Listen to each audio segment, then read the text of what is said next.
Hello everyone, good morning. అందరూ ఎలాగున్నారండి? పొద్దున్నే మాకైతే నీళ్లు వచ్చినాయండి. నీళ్లు మొక్కలకు పట్టేస్తున్నాను.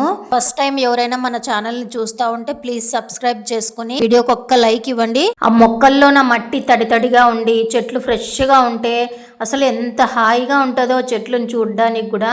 మట్టి అంతా ఆరిపోయి మొక్కలు వాడిపోయి ఉంటే గిన అసలు చూడబుద్దే కాదు. మనిషికి ఫ్రెష్నెస్ ఇస్తుంది అనమాట. మైండ్ రీఫ్రెష్ అవుతుంది. నాకు మాత్రము చెట్ల దగ్గర పోయి కూర్చుంటే. మీకు ఇలాంటి అలవాటేనా? నాకు కామెంట్ సెక్షన్లో కామెంట్ చేయండి ఫ్రెండ్స్. ఈ వీడియోలోన మార్నింగ్ నుంచి 10:30 11:40 లోపు నేను నా షెడ్యూల్ ఎట్లా ఉంటుంది, వీక్లీ వన్స్ ఇలాగే ఉంటుంది. అంటే డైలీ అయితే ఇదే చేయను, అంటే ఎక్స్ట్రా కొన్ని పనులు, బాత్రూములు కడగడము, బండలు దూడ్చడం, వారానికి ఒక్కసారి మాత్రం ఇదే జరుగుతూ ఉంటుంది అనమాట. నీళ్లు పట్టేపాటికే డ్రెస్ అంతా నైటీ అంతా తడిసిపోయింది. డ్రెస్ చేంజ్ చేసేసుకొని ఇంకా పని స్టార్ట్ చేస్తున్నాను అనమాట. పీరియడ్స్ అయిపోయిన తర్వాత బాత్రూంలో వాడిన పీటలు, మగ్గులు, డోర్ కర్టన్స్, బెడ్షీట్స్ 15 daysకి వన్స్ ఇలా ఈ పని ఉంటుందంట. ఇది నిరంతర ప్రక్రియ అనమాట. మనకు మాత్రం లేడీస్కి అంతే కదండి. అసలు ఆ పని అంటే ఎంతో ఇంట్రెస్ట్తోనా, శ్రద్ధతోనా ఈ పని తర్వాత ఇంకా ఏ పని చేయాలి అని మైండ్లోనే షెడ్యూల్ వేసుకుంటాం. ఒక బుక్ పేపర్ తీసుకొని రాసుకొని అవసరం లేదు, ఆల్రెడీ మన మైండ్లోనే వేసేసుకుంటాం అనమాట. అంత చేసుకుంటున్నా కూడా ఇంట్లో ఉండి ఏం చేస్తున్నావు అని అంటారు. అస్సలు ఇదంతా ఒక్కరోజు ఒక 2 రోజులు ఈ పీరియడ్స్ వస్తాయనంగా 1 week ముందు నుంచే బాడీలో పెయిన్స్ వస్తాయి, రకరకాల పెయిన్స్. పీరియడ్స్ వచ్చిన తర్వాత మళ్ళీ ఆ 5 days నరకంగా ఉంటుంది. అది అయిపోయిన తర్వాత మళ్ళీ ఇండ్లు క్లీనింగ్. అస్సలు ఇట్లా నేనేనా లేకపోతే మీరు కూడా ఇలాగే ఫీల్ అవుతున్నారా? నాకు కామెంట్ సెక్షన్లో కామెంట్ చేయండి ఫ్రెండ్స్. పీరియడ్స్ పెయిన్ తట్టుకోవడము ఇంట్లో రెగ్యులర్గా ఈ చేసే పని కాదని బయటికి వెళ్ళి చేసి వచ్చే పని కానీ ఒక్కొక్కరి బాడీ ఒక్కొక్కలాగా ఉంటుందండి. అసలు కొంతమందికి పీరియడ్స్ వచ్చినాయని అసలు ముఖంలో తెలియని కూడా తెలియదు. అంటే నాట్ల దానికి అయితే గిన చిన్న పెయిన్ కానీ ఫేస్లో కనిపించేస్తుంది అనమాట. నేను ఎంత కంట్రోల్ చేసుకున్నా ఏం చేసుకున్నా ఒక్కొక్కరికి ఒక్కొక్క వాళ్ళ ఇమ్యూనిటీ పవర్ని బట్టి ఉంటుంది. వాళ్ళన్నిటికీ జీన్స్ పైన కూడా ఆధారపడి ఉంటుందని అనుకుంటున్నాను. చూడండి, ఒక పని తర్వాత బయట కొంచెము ఆ కోళ్ళను పెంచినాడు కదా మా వాడు, అక్కడక్కడ నీళ్ళు వేసేసి వచ్చినాను అనమాట. బయట కసు నూకేసి అది నానుతుంది కదా అనేసి, లోపల కూడా మళ్ళీ కసు నూకొని వచ్చేసి తోరణాలకు ఉంటాయి కదా మామిడి ఆకులు, అవి ఎండిపోయినాయి అనమాట. అవి కూడా క్లీన్ తీసేసినాను అనమాట. అప్పట్లో ఎండిపోయినా కూడా అవి అట్లనే ఉంచేస్తుంటే మా అమ్మ వాళ్ళ ఇంట్లో. ఇప్పుడు చెప్తున్నారు కదా ఇంక ఎండిపోయిన తర్వాత తీసేయాలి అని. సరే అనేసి అవి గాలికి విపరీతంగా కిందకి పడడము ఒక్కొక్కటి అట్లా డిస్టర్బెన్స్గా ఉందన్నమాట. తీసేసినాను, చెత్తలోకి వేసేసినాను. శుభ్రం చేసేటప్పుడు ఇల్లు నాకు పెద్ద ప్రాబ్లం ఏమంటే, ఇన్విటేషన్ పెళ్లి కార్డ్స్ ఉంటాయి కదా, వాటి మీద దేవి దేవతల ఫొటోస్ ఉంటాయి. అట్లా చెత్తలోకి వేసేటప్పుడు బాధ అనిపిస్తుంది. ఒక దగ్గర వేసి కాల్ చేస్తాం కదా, ఆటోమేటిక్గా కాల్ చేయకి బుద్ధి పుట్టదు. మీరు ఎట్లా చేస్తారండి? అసలు నాకు కామెంట్ సెక్షన్లో కామెంట్ చేయండి ఫ్రెండ్స్.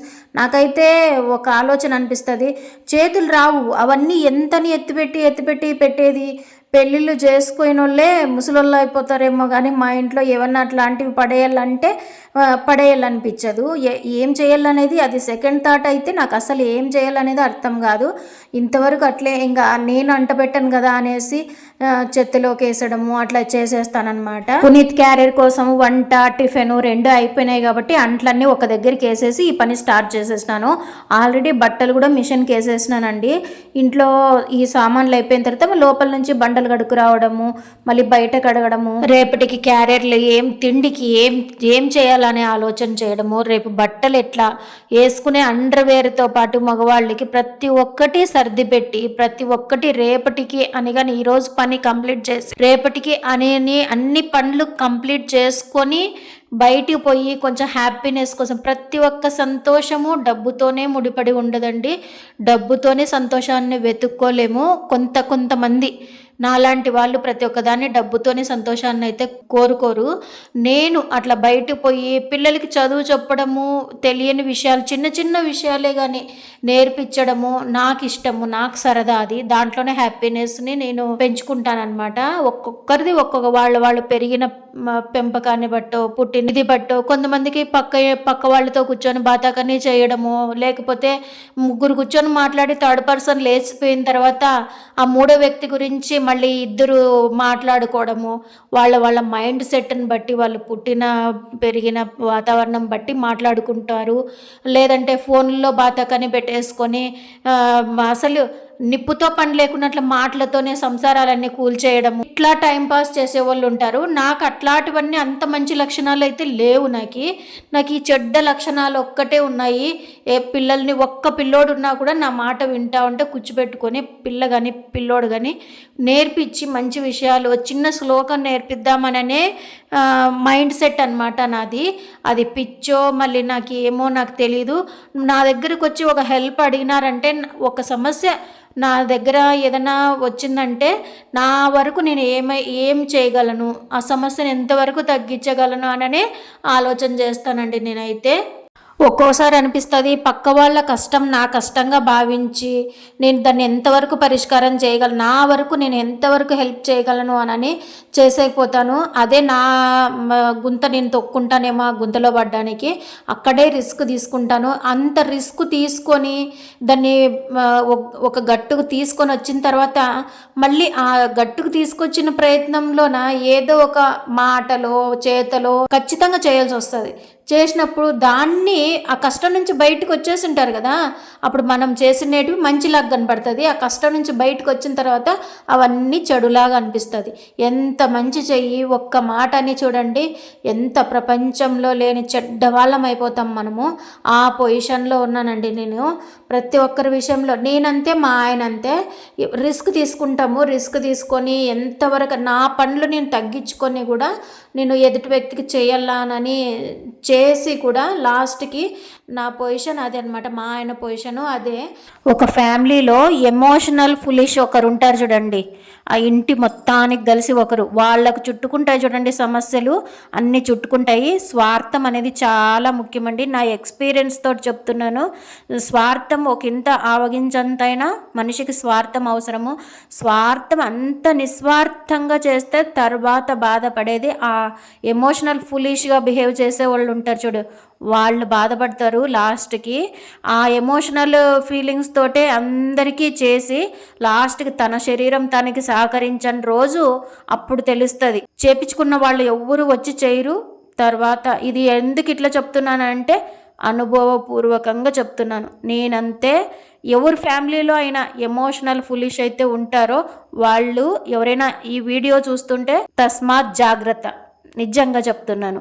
ముందు పెద్దవాళ్ళు ఎలా నేర్పించినారు, వస్తువుల్ని వాడుకోవాలి, మనుషుల్ని ప్రేమించాలి, తోటి మనిషిని అని పెంచినారు కాబట్టే ఇలా ఎమోషనల్ ఫులిష్లుగా తయారవుతున్నాం అనమాట. ఇప్పుడు ఆ రూల్ చెల్లదనమాట. వస్తువుల్ని ప్రేమించి మనుషులతోనూ ఆడుకుంటున్నారు అనమాట. కబడ్డీ ఆట మనుషులతో వస్తువుల్లాగా మనుషుల్ని వాడుకుంటున్నారు, వదిలేస్తున్నారు. ఈ రూల్కి అలవాటు పడాలన్నమాట. కొంచెము మన నెక్స్ట్ జనరేషన్కి కూడా అదే నేర్పించాల్సి వస్తుందన్నమాట. బయట కడిగినప్పుడు ఎట్లా తేమ అయిపోతుంది కదా అనేసి మొక్కలకు కూడా నీళ్లు పోసేసి కుంపట్లకి అది ఇంత ఊడ్చేసినాను. ఆ పాటికి ఇంకా మిషన్ కూడా బట్టలు ఆడేసింది, అయిపోయిందనమాట. బట్టలు కూడా ఆరేసినాను. బట్టలు ఆరేసి బయటంతా కడిగేసినాను కదండి. లోపలికి వెళ్ళి బండలు కడుక్కుంటూ వచ్చినాను.